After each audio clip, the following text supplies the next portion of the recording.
Assalamualaikum warahmatullahi wabarakatuh. Yang terhormat Ibu Puput selaku dosen pengampu mata kuliah pengantar bisnis dan teman-teman sekalian. Di sini kami dari kelompok 4 akan mempresentasikan sebuah case yang berjudul The Container Store Hires Great Employees to Sell Empty Boxes. Sebelum memasuki materi, izinkan kami dari kelompok 4 memperkenalkan diri terlebih dahulu. Mulai dari saya, Amanda Dwi Agustina dengan NIM 141-221-046, dan teman-teman saya dimulai dari NIM yang terkecil. Perkenalkan, nama saya Nusron Abdillah dengan NIM 141-221-002.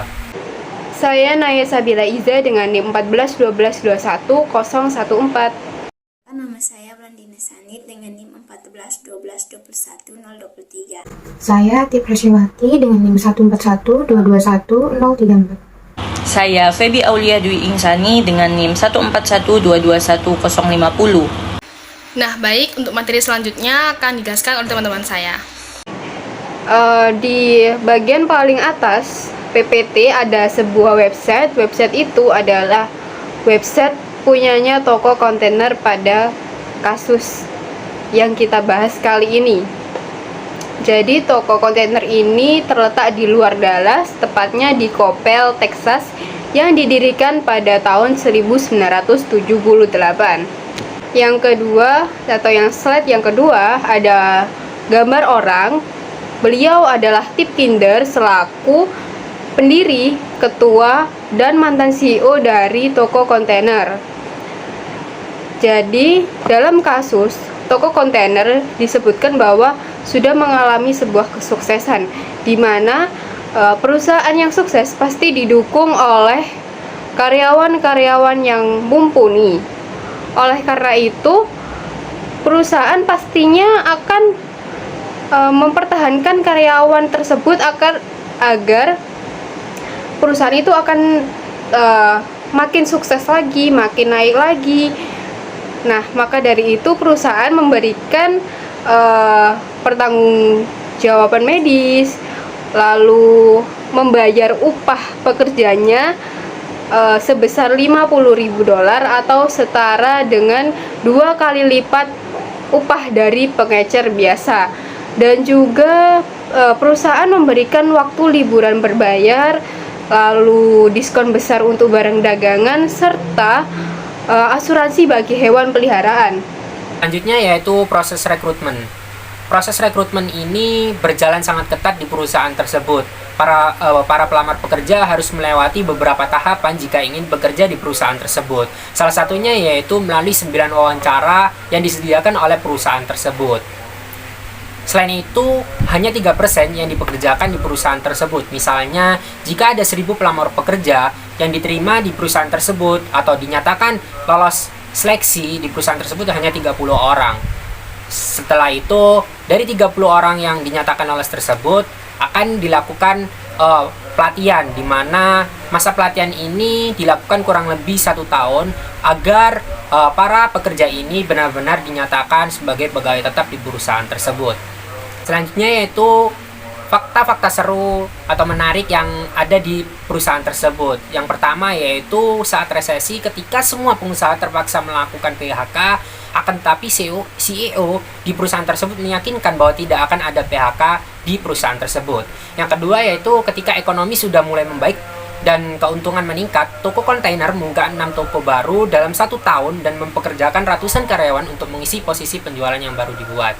Pertanyaan yang pertama, apa pengaruh perputaran yang rendah terhadap kemampuan toko kontainer untuk memperkirakan sumber daya manusia dan mencocokkan pasokan dengan permintaan?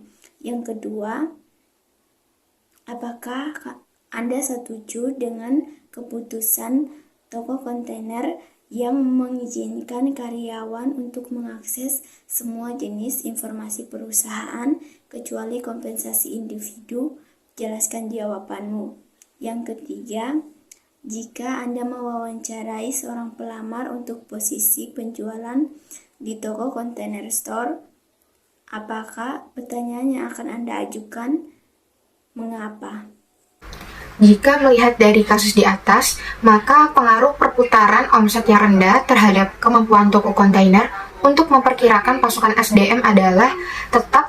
Artinya, perusahaan tetap mempertahankan karyawannya atau SDM dan tidak ada yang di PHK ataupun diberhentikan secara paksa, melainkan perusahaan hanya menarik atau mencabut fasilitas-fasilitas yang telah diberikan sebelumnya. Misalnya asuransi hewan, waktu liburan berbayar, pertanggungjawaban medis, dan diskon besar untuk barang dagangan toko. Sedangkan pengaruh terhadap permintaan jika omset rendah, kan toko kontainer mengurangi beberapa manfaat, bukan mengurangi jumlah karyawan. Jadi yang pasti permintaan tidak akan terpengaruh karena jumlah karyawan masih banyak untuk bekerja atau memproduksi permintaan yang dipesan. Untuk pertanyaan yang kedua, apakah Anda setuju dengan keputusan Container Store untuk mengizinkan karyawan mengakses semua jenis informasi perusahaan kecuali kompensasi individu? Jelaskan jawabanmu. Jadi, menurut kelompok kami tidak setuju dengan keputusan Container Store.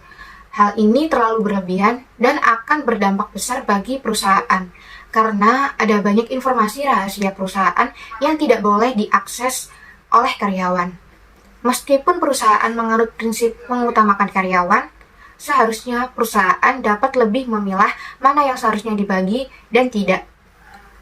Contohnya, penjual tidak boleh memiliki akses ke informasi pemasok dan sebaliknya.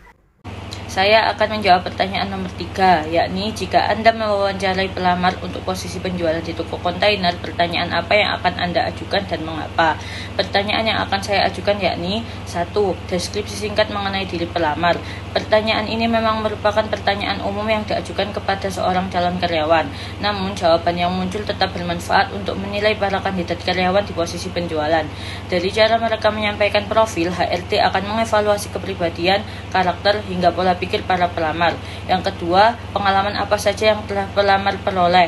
Kami mengajukan pertanyaan seperti itu agar kami dapat mengetahui pengalaman apa saja yang pernah diperoleh oleh pelamar tersebut sebelum mereka memutuskan untuk bergabung dan melamar di perusahaan ini. Apakah pengalaman mereka relevan dengan bidang yang akan mereka tekuni ini? 3. Apakah sebelumnya pernah bekerja di perusahaan? Jika iya, mengapa berhenti? Yang keempat, mengapa memilih untuk bekerja di Container Store? Pertanyaan ini dapat membantu perekrut mengetahui ketertarikanmu terhadap perusahaan. Dan yang terakhir yakni, apa kontribusi yang akan Anda berikan ke Container Store jika Anda diterima? Perekrut atau HRD mengajukan pertanyaan ini untuk mengetahui apa manfaat adanya kamu di posisi penjualan dalam mengembangkan perusahaan ini. Sekian presentasi case dari kelompok kami. Mohon maaf apabila ada kesalahan kata maupun jawaban. Terima kasih sudah mendengarkan. Wassalamualaikum warahmatullahi wabarakatuh.